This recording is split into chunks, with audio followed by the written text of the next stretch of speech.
We're going to start by covering the interface of Showit. Showit is a pretty user-friendly platform, but I always think that it helps to kind of set you up for success by teaching you about this interface.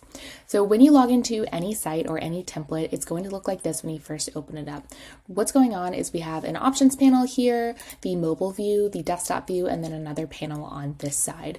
It can be a little bit overwhelming, especially at first, to view both the desktop version and the mobile version side by side. So the first thing I want to show you is how to turn those on and off. Down here at the bottom left, we have show desktop and mobile, and this is the view that we're on now. We can toggle to just the mobile only view, just the desktop only view, and then we can zoom in and out using the zoom in and out buttons right next to those options here.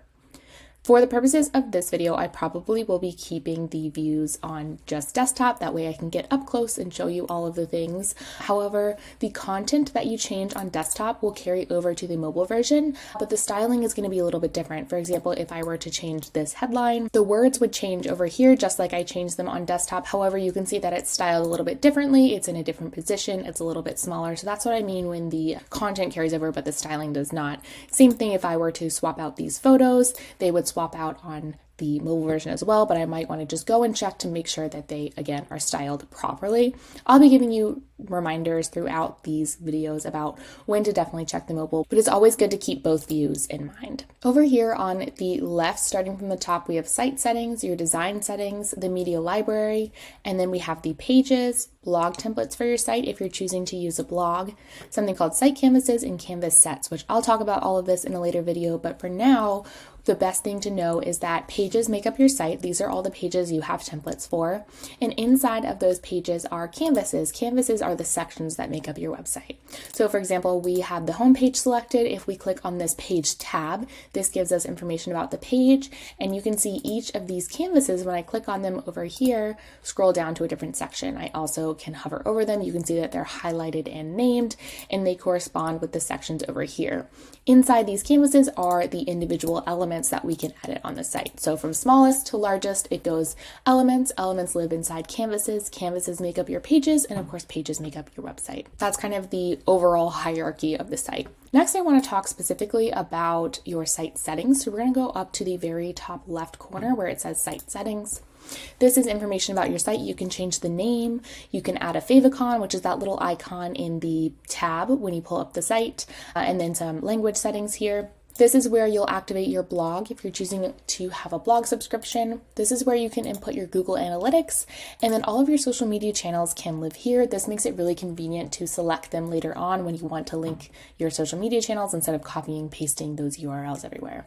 The last thing that I want to talk about in site settings is actually back on the first tab here under site info where it says custom domain. So you'll need a domain name, something from like Squarespace domains or Bluehost, one of the domain platforms. You'll get your domain name if you don't already have one, and then you can use this property right here where it says edit in order to set that up. Now there's a couple different ways that you can set this up depending on what type of site you have. If you have a new site, if you have a new site with a blog, or if you're migrating a blog from an existing site, for example, on Squarespace. So once you click on edit, it's going to give you some options. If you go to Showit Support Help Docs, which you can find down here in the very bottom right-hand corner, you'll want to search, how do I launch my site? This is going to bring up an article with the 3 different options. Once you click on the options, for example, if you're launching a site with a new blog, it will walk you through the process under the site settings for what you need to do for your specific situation. It'll walk you through step by step. While you are editing your site or working on things, you may want to put up a coming soon page. So you'll notice under our page tab, we have this home icon. This means that this is the home page of our website. When someone goes to our domain, once it's connected, this is what will show. If for some reason you want to put up a coming soon page, you can go down to the very last page in your template here. Depending on your template, it may appear in a different order, but you'll click on the coming soon page. You can customize this to make sure it fits your brand and fits the message that you want to have. And then you can click on these 3 dots next to coming soon, and you're going to click set as homepage. That's going to move this little home icon to the coming soon page, and then you'll hit publish in order to post those changes live. So when someone visits your domain while you're working on your site, they'll have the coming soon page and they won't be able to access your full site.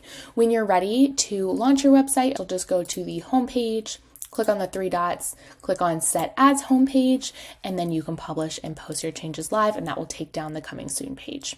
I just talked about the publish button. So the difference between preview and publish up here is that preview allows you to see what your changes are looking like before actually posting them live. So you can go through and make all the changes you want and preview it. You can click on this tab on the very center to click on mobile to see how things are appearing on the mobile version of the site. And then when you're happy with your changes, you can click publish, and that's when those changes will be posted live. Showit saves your changes automatically, so you don't have to worry about saving. All you need to remember is to publish your changes once you're ready.